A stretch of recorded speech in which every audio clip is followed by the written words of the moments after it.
Magandang hapon po sa inyong lahat, mga kaibigan na nakasubaybay dito sa aming YouTube channel sa Punto por Punto. Sa hapong ito, ating pong ituloy yung aming pagkikipagtalakayan kay Mark Umbao.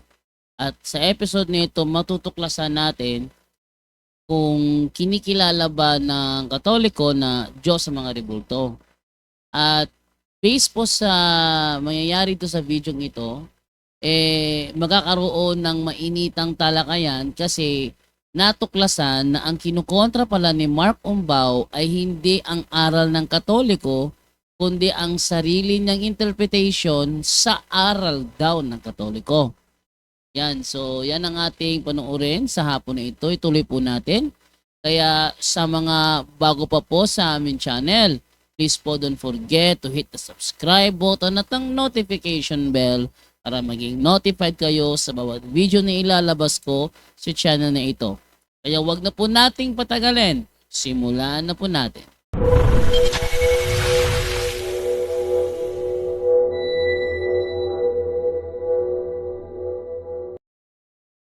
Sige, Brother Umbao, magandang gabi na. May klaruhin lang ako bro dito sa sinabi mo kanina ng una. Tama ba na nabanggit mo ba kanina na ginagawa naming ng Diyos yung mga rebulto at saka santo? Yes, ginagawa niyong Diyos. So, saan mo ko bro mababasa sa Catechism of the Roman Catholic Church na ginawa namin, na inuutos sa amin na gawing santo yung rebulto at saka anghel? Direct to the point, bro. Makikita mo yan sa wala akong wala akong backup na katikisim ng doktrina Okay, niya. salamat. Pero Tapos na. Okay na, bro. nakikita yan sa nakikita sa gawayan, hinahalikan niyo, Bro, nananalangin kayo okay sa na, mga pagdating sa pera, para sa mga anak, sa mga saint.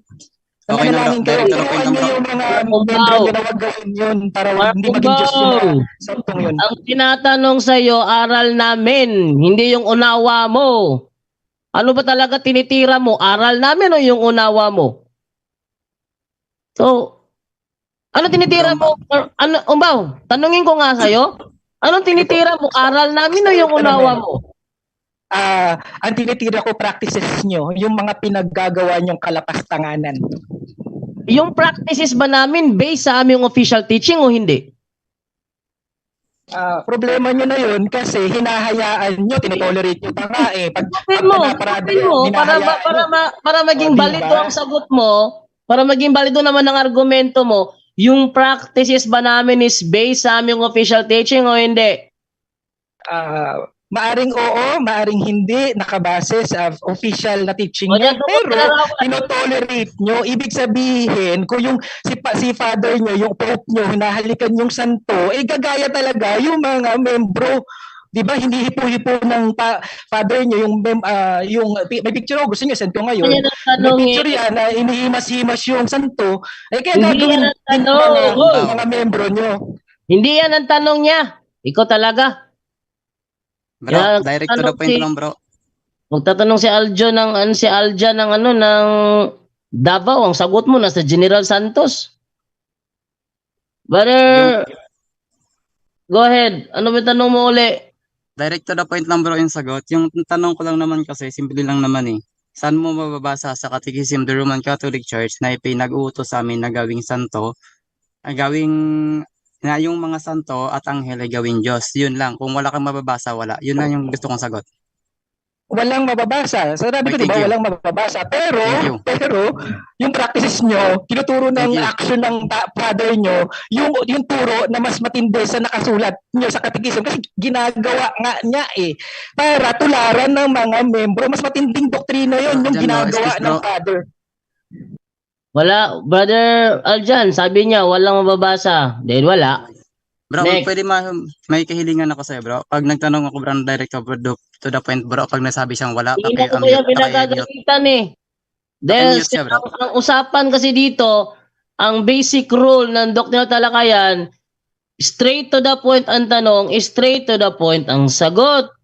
Daming liko-liko, daming dinadagdag, di naman yun na tinatanong Kasi yung tinatanong ko sa kanya, ayun na naman sinabanggit Maingay, niya kanina. naging maingay na ako rito dahil very violator to si Umbaw. Danjo, magtanong na kayo dire-diretso kasi baka 30 minutes na lang alis na ako. Kailangan kong nagpapahasundo sa aking girlfriend ko eh. Oo, Sana, sumagot ka dire-diretso. Dire-diretso na yung question para masagot na Alam natin mo lahat bro, yan. ganito yan bro. Tanong siya diretso, sagot ka diretso. Pag hindi ka tumagot ng diretso, talaga mag-iingay ako. Kung ayaw mo kung humaba sa pag-iingay ko, kung anong tanong, yun ang sagutin mo. Tapos, Brother Aljan, go ahead. Yes bro, maraming salamat, wala kang nabasa. Pangalawang katanungan, direct to the point. Paano mo masasabi na binawasan namin, na binago namin yung Ten Commandments? Ay, pupuntahan niyo yung mga harapan ng simbahan ng Katoliko. May nakalagay doon yung 10 utos. Naging lang yun, naging 10 yun, pero iba na yung pangalawa, pangalawa yatang utos binago na. Oo. Okay bro, thank you. Kaya- Okay na. Oo, Okay na ako kaya dun. makikita doon pa lang, kitang-kita na. Okay na ako dun. Pangatlong tanong. Kasi ayaw ko itong palampasin. Kasi patron ko ngayon si Mary Vianney. Ito yung tanong ko. Saan mo mababasa sa Catechism of the Roman Catholic Church na ipinagbabawal ng simbahan namin ang pag-aasawa ng mga pari? Sorry, hindi ko pa maibigay sa iyo yan, pero meron akong mabibigay sa article na Di na bro, okay na, thank you. inaalis, kung hindi kayo aamin na inaalis ang 10 pag nag-asawa, hindi kayo aamin, obvious naman yan, lahat naman halos ng tao alam na yan, hindi kayo aamin, marami nakikinig sa hindi kayo aamin na talagang tinatanggal ang isang pari na pag nag-asawa, malaking ibig talaga, Bro, okay na, bro. ama nyo ang amang sinungaling. Pangit yung ganun. Bro, okay na bro. Wala kang mababasa na ipinagbabawal ng simbahan yung pag-asawa ng pari. Pangatlong katanungan. Pangapat na katanungan bro. Ito yung katanungan ko, pangapat na katanungan. Bible alone ka ba? Yes. Scriptures alone na. Ngayon. Saan mo nabasa o nabalitaan na Katoliko yung dahilan ng pagpatay doon, Steve? Yung Revelation 17:6 ba sa Bro, 17:6 bro, sabi, excuse. pumatay, di ba? Excuse ako. Ibabangga Sabi mo ko, yan. Doon sa nangyari pagpatay doon sa sa gobyerno doon, di ba? Tamagit mo kanina. Linawin ko sa pagiging scriptures alone na. Linawin ka kasi marami ako naririnig na debate tungkol dyan. Hindi naintindihan yung scriptures alone eh. Ang ibig sabihin ng scriptures alone, mula sa scripture, kukuha ng doktrina mula sa scripture, pwede mo kumuha ng referensya palabas. Hindi, mula kay magisterium, ipapasok sa scripture. Yun ang hindi scriptures alone. Ang tinatayo ako, Brother Aljan ba to? Brother Aljan, ang tinatayuan ko, scriptures, doon ako kukuha ng doktrina, ng pag-unawa, ng paniniwalaan, pagtitibayin ko ng mga referensyang nasa labas. Kasi Okay na bro, John Lo. doktrinang galing lamang sa scriptures, hindi katulad ng doktrina ng Katoliko Magisterium na may inaang Diyos sa mahahanapin yan. Sa mahahanapin na may ang tawag dito, Trinity, 3 personang magkakahiwalay. Ayun ang pinasok yung katuruan ni Katoliko sa scripture, hindi yun ang scriptures alone. Ang scriptures alone, Okay na bro. scriptures lang ang basihan. Okay. So, Bro, maribat na lang ako bro, okay lang ba? Kahit isang minuto lang. sige guys, 1 minuto lang. Sige. Una-una mga kapatid, unang tanong ko sa kanya, ginagawa ba natin, saan bababasa sa Catechism of the Roman Catholic Church na pinag-utos sa ating simbahan na gagawin tayong Diyos, yung santo at saka anghel, wala siyang mabasa. So, ibig sabihin nun, ikatang isip niya lang. At saka, nandito po mga kapatid, wala rin siyang mababasa sa Catechism of the Roman Catholic Church na ipinagbabawal ng pag-aasawa na pinagbabawal ang pag-aasawa ng pari, kundi ito po ay vow of celibacy lamang ayon po sa Catechism of the Roman Catholic Church 1579. Yun po, hindi po ipinagbabawal sa mga pari, yun po ay talagang kagustuhan nila. Yun po, at saka sabi niya kanina, Bible alone lang siya, pero nagkakaroon siya ng mga haka-haka kung saan niya man ito nakuha. Yun lang po mga kapatid, naway may nalaman kayo sa kasinungalingan nitong si kapatid Umbaw. Hindi, may kaklaruhin ako sa iyo, Mother Umbaw. Kanina ka pa ano ng Mother of God. Di naman yan ang topic ang Mother of God eh. Pero sige, sundan kita sa Mother of God. Ako matatanong sa iyo sa Mother of God. Ano ang turo ng Katoliko patungkol sa Mother of God? Ang Diyos na si Yahushua ay may ina. Yun. Biblical yan o Yahushua- hindi? Ay, hindi. Hindi biblical Pumapasa yun. ko sa Biblia, bro, na may ina ang Panginoon. At ang Panginoon ni referring to Jesus Christ. Panginoon, hindi yung Diyos. Yung Dalawa Panginoon na ang yun, Diyos yun kalagayan hindi. Brad, baka nakalimutan na tayo kasi dinilit mo na yung debate natin sa One God eh. Sagutin mo, yung Panginoon na yun, Diyos ba yun o hindi? Diba, kung naalala mo yung stand ko dyan, si Yahushua, yung lamang sinakyan ni Yahushua, yun yung may ina. Yun yung totoong tao. Yun yung may simula. Pero, yung Diyos na Yahushua, bago pa si Mary, nag-e-exist na siya, ay walang ina yun. Tao. Ang tanong ko sa'yo, yung Panginoon na yun, Diyos ba yun? Yes or no? Noong nagkatawang tao si Yahushua, totoong tao siya, 100%. Hindi siya Diyos na nagkatawang tao. Hindi siya Diyos na tao. Sorry, hindi siya Diyos na tao. Hindi siya Diyos na tao. Totoong tao siya. Hinubad niya ang pagka-Diyos. Sana maging malinaw sa'yo. Ikaw talaga. Yung tinatanong yung katawan tao. Kita niyo magsisinungaling na magpapulso to ang layo-layo. Ang tanong ko sa'yo, yung Panginoon na sinasabi ni Elizabeth, Diyos ba yun? Yes or no? Sagot. Yung nagkatawang tao, tao talaga. Oo. Yung nagkatawang tao na nasa sinapupunan ni Mary, yung nasa sinapupunan ni Mary, totoong 100% na tao yun. Hindi yun. Ulitin ko ha. Hindi ko tinatanong ang patungkol sa katawang tao. Ang tanong ko sa'yo, yung Panginoon na tinutukoy ni Elizabeth, Diyos ba yun? Yes or no?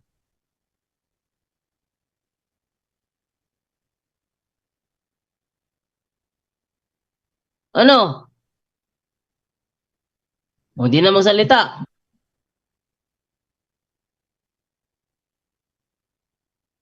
Ano ang baw? Salita ka na. Hello. Okay na? Okay, hello. Yung nasa sinapupunan, yun yung Diyos na nagkatawang tao. Yung nasa sinapupunan ni Mary ay totoong tao at hindi yun medyo Diyos at medyo tao. O 50% na Diyos, hindi. Totoong tao yun. Ito talaga, pakunwari to, hindi to marunong Ang tanong ko sa iyo, yung Panginoon ba na sinasabi ni Elizabeth, Diyos ba yon? Yes or no? Nung pinanak siya, hindi. Nung nasa sinapupunan siya ni Mary, hindi siya Diyos. Totoong tao yun. Hindi siya Diyos. Hindi siya Diyos. Hindi yan. Kasi nga, nananalangin siya. Walang Diyos na nananalangin sa kapwa Diyos.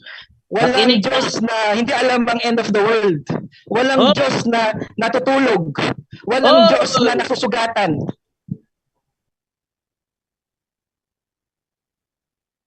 Marcomba, alam mo, halatang halata pag sisinungaling mo sa live na ito eh.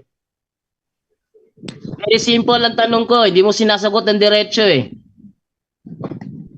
Ulitin ko tanong ko ha, yung Panginoon ba na tinutukoy ni Elizabeth, Diyos ba yon o hindi? Hindi yun Diyos nung nasa sinapupunan siya. Okay? Diyos siya nung ng resurrection and saka Diyos siya nung before na reincarnation. Saan mo nabasa na hindi siya Diyos nung siya ay nasa sinapupunan ni Mama Mary? Brad, naalala mo yung talata ng mga iglesia ni Cristo? Yung mga hindi naniniwala na ako na parito sa laman. Wala akong pakialam sa Wala akong pakialam sa hanapin ko lang, Brad. Gusto mo hanapin ko? Bigyan mo lang ako ng oras. Yung naniniwala. Hindi siya Diyos nung siya ay nasa sinapupunan. Ang talata niyan, sabi niya, ang sino mang hindi naniniwala na ang Kristo ay naparito sa laman, hindi sa Diyos hindi medyo Diyos, hindi ganun na pag-asabi Iglesia ni Cristo, ano to, talata, pang Iglesia ni Cristo. Sabi niya, pag hindi kayo naniwala na ako'y naparito sa laman, ay yung espiritong yan ay antikristo. Subukin niyo ang espiritu na yan. Sinungaling, wala sinabi na parito sa laman. Brad, sandali lang. Pagkakataon ko yan, Brad. Kung meron, anong mangyayari, Brad? Mag-born again ka na? Ha? Sige. Kakalimutan mo na sa Mary na siya ay Diyos ng ano. Sandali lang, Brad. Hahanapin ko, ha. Oh. Talata ng Iglesia ni Cristo yan. Sandali. Ang sinasabi sa talata, na paritong nasa laman. Oh, ano ibig sabihin? Ano, nasa Diyos ba?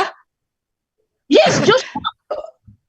Kaya nga, Brad, Diyos siya, na parito, nasa laman. pag-usapan natin yan. Oh, Eh, tingnan nyo ha. Nakapatay kayo, ang Romano, nakapatay ng Diyos? Oo. Ang Diyos napapatay? Tumahimik ka. Babasa ko grabe. talata. Patutunayan ko sa'yo. Babasa ko talata. Patutunayan ko sa'yo na ito si Umbong. Walang alam to. Sige, Brad. Kunin mo yung talata. Sabi dito sa Pilip, Kolosas yata yun na 2:9. Double check ko lang ha. Pilipos ba yun? Sige lang, Brad. Yung Pilipos 2:6. Oh. 2:6. 2:6 ng Pilipos. Ang sabi ganito, na siya, bagamat nasaan yung Diyos, ay hindi niya inaring isang bagay na nararapat panangnan ang pagkapantay niya sa Diyos. Oh. Na siya, bagamat nasaan yung Diyos. Ang sabi sa Biblia, naparitong nasa laman. Naparitong nasa laman. Hindi yung naparitong sa laman. Iba yung naparitong sa laman. Tagalog ka, hindi mo alam yan. Iba yung naparitong sa laman sa naparitong nasa laman. Unang Juan 4:2. O, tinan nyo ha. Tinan nyo kung ano nakalagay sa unang Juan 4:2. Dito'y nakikilala ninyo ang Espiritu ng Diyos. Ang bawat Espiritong nagpapahayag na si Hesukristo ay naparitong nasa laman. Hindi siya naparitong laman. Ikaw talaga. Papaniwala ka sa INC. Ang turo ng INC, si Kristo ay naparitong laman. Ayos yan. Maganda talata, Brad. Yan yung talata nga. Bro Jando, bro, sakit lang bro Jando. Yes, bro. Bro Mbao. Gusto kita Sige lang, tanong lang. Yes, gusto kita ngamunin ng debate one-on-one, bro. No? Pili ka lang alin ang gusto mo, bro. Patutunayan ko si Kristo ay Diyos. Kasi ito yung mga nabanggit mo eh. Ito ang i-offer ko sa iyo, ikaw na mamili. Patutunayan ko si Kristo ay Diyos, o patutunayan ko ang Holy Trinity, o patutunayan ko ang Bible alone is mali. Alin sa tatlo ang gusto mo? One-on-one tayo. Trinity na lang. Yun ang, actually, yun ang pinapaborito kong topic, Trinity. Sige. Kailan tayo? Sa linggo? Linggo, gawin na natin Monday. Kasi linggo, oras namin ng ano yan eh. Ay, okay sa Monday. Puro panggabi kasi ako sa trabaho, bro. Linggo lang ako. Sige, Sunday. So, sige, ipilitin natin yung Sunday. Total, wala naman akong naka-ready na yung ano ko dyan. Yung... Sige, Sunday. Itong darating ha. Sunday. Okay, sige. Salamat mo, Jando. Brother Jando, yung sinasabi mo, kung niniwala kang si Jesus ay Diyos dito, nung nagkatawang tao siya, conflict yun. Kasi, unang-una, hindi niya alam, hindi siya omnipresent eh. Hindi siya omnipresent. Hindi siya powerful, omnipotent. Maling unawa ka. Anong conflict ka kayon? Yung sinasabing siya ay naparitong nasa laman, big sabihin, naparito siyang nasa laman. Kaya nga nasa laman eh. Dahil naparito siya, nasa laman. Ebreo 10:5. Ito, para makita mo. Ba't siya naparitong nasa laman? Sabi ganito, dahil dyan nang si Kristo ay naparito sa daigdig, sinabi niya sa Diyos, ang mga pang-alay, pati mga handog at ang mga hayop na handang sunugin, hindi mo na ibig sa dambana dalhin. Hindi mo kinalugdan ang mga handog na sinusunog at ang mga handog upang pawiin ang kasalanan, kahit inihanda mo ang aking katawan upang maging handog. Nagkatawang tao ang verbo, kaya siya naparitong nasa laman. Ang sinabi mo kanina, naparitong laman. Dahil ang turo ng INC dyan, naparitong laman. Iba yung naparitong laman sa naparitong nasa laman. Yung nasa laman, malinaw ang talata na hindi siya naparito na bilang Diyos, naparito siya na nasa laman. Ibig Kaya sabihin, ang ano yung nasa nasa laman? akin ngayon, nasa akin ang Diyos Ano yung ngayon, nasa nasa akin laman? ang Diyos. Ano yung nasa Ang laman? Diyos Diyos bang yung nasa nasa akin laman o ngayon, hindi? nagiging Diyos ako? Hindi. Ano yung nasa laman? Diyos yung nasa Diba? laman o hindi? Oh, so nasa Ano Diyos, yung ang nasa Holy laman? Spirit, nasa ang Holy Spirit na kay Yahushua. Di ba? Saan mo nabasa na ang Holy Spirit ang nasa laman? Colossians, sabi niya, lahat ng kapuspusan, ang buong kapuspusan ay nasa kay Yahushua. Buong kapuspusan ng ano? Yes. Ng? Ng Diyos. Ng Diyos. Oh. Kompleto Hindi. siya. Diyos Nung na yun. nagkatawan tao siya, Brad, hindi siya Diyos kasi nananalangin nga siya, nagugutom nga siya, nasasaktan nga siya. May Diyos bang ganon? Kasi sinungalingan niyo, Brad. Kaya gusto niyo lang palabasin na Kasinungalingan Diyos daw, yung sabi ina, niya. may Diyos Sige, yung ina. bakit natin kasinungalingan ba? And without controversy, great is the mystery of godliness. God was manifest in the flesh. Yes. Oh. Nahayag sa laman. Nagkatawang Tinatanggap mo ba? tao. Hindi nagkatawang Diyos na tao. Tinatanggap mo ba? Malinaw at talata. Tinatanggap Hindi mo siya ba? nagkatawang God. Diyos na tao. Hey, tinatanggap mo ba that God was manifest in the flesh? Kaya nga ako naniniwala ang Diyos Ama ang nahayag sa laman eh. Kasi God manifest in the At flesh. Isa dahil lang ang ang Diyos. God was manifest in the flesh, tanggap mo rin ba na Diyos Yes. yung naparitong nasa laman? Yes na yes. Pero O hindi bilang Diyos. Kundi Dahil bilang tinatanggap tao. mo na ang Yung Diyos laman ay ng sasakyan. nasa Yes. laman, tanggap mo na ngayon na siya ay Diyos nung siya ay nasa laman. Hindi. Hindi siya Diyos yung nasa laman siya. Ayan Oo, o, God was hindi. manifest in the flesh. God lang man Nakaharap ng nagkatawang talata, tao. sinungaling ka pa. Nagkatawang aso ba siya? Diyos na aso yun? Hindi. Diyos na aso lang yun. Di Ano ba? Diyos?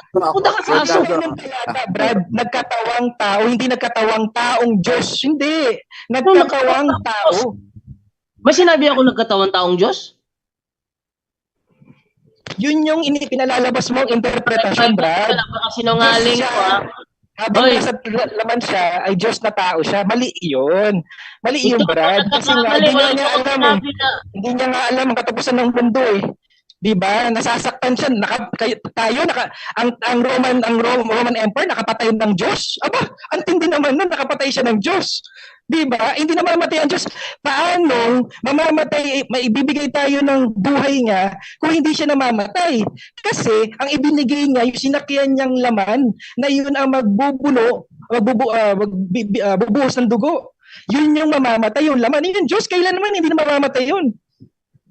Kaya Brad, yung pagkaunawaan nyo yan ay deceiving kasi gusto nyo palabasin dahil Diyos siya dito sa lupa, may Diyos yung ina.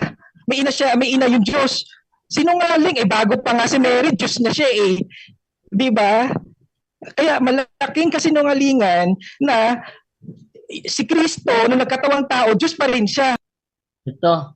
Ito yung ano nito ni Mark Umbaw, ito ang kanyang tira na hindi talaga aral natin.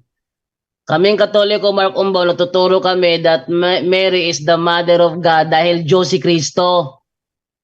Hindi kami nagtuturo na Mary, mother of God, dahil si Mary mas nauna pa sa mundo. Wala kaming turong ganon. Analyzation mo yon, kaya nga sabi ko, tinitira mo, hindi aral namin eh. Bro, dyan daw si Angel na daw. Brother Angel, go ahead. Yan po ang ating tampok po na video sa hapon na ito kung saan kitang-kita naman po na itong si Mark Umbaw o ang kahit na anong protestante ay hindi tumitira sa Katoliko bate sa opisyal tinturo. Kundi kanilang inaatake yung kanilang sariling unawa. Halimbawa, tayo ay nakaharap sa rebulto. Ang opisyal nating aral, hindi yan ang Diyos natin. Pero sa kanilang interpretasyon, nakaluhod tayo dyan, kaya yan ang Diyos natin. At ang kanilang tinitira sa atin, yung kanilang unawa. Kahit nasabihan pa rin sa ating tunay na aral, ayaw maniwala. Maglabas man kami ng ebidensya na sa aming CCC 2132, sabihin pa rin, palusot. Sa madaling salita, hindi sila tumitira sa atin dahil sa ating opisyal na turo, kundi sa kanilang sariling pamamaratang na yun daw ang doktrina ng Iglesia Katolika. Kaya kapag hanapan sila Saan sa libro namin sa Katoliko itinuro yan, sasabihin nila kaagad. Di nyo naman ilalagay sa libro nyo yan eh. Kasi mabubuking kayo. Sa madaling salita, saan nila kinuha? Eh di sa paratang chismis ng iba, yan po ang kanilang batayan sa kanilang pagtuturo panlaban sa Katoliko, chismis mula sa iba. Ito po si Jando Alabado, mayang gabi, abangan po ninyo alas 6 ng gabi kung saan si Brother Angel naman ang magtatanong kay Mark Umbaw. Maraming salamat po. Kaya hanggang dito na lamang. Kita kayo mamaya at mamayang gabi po, punto por punto. Nood po tayo. Maraming salamat po and bye-bye.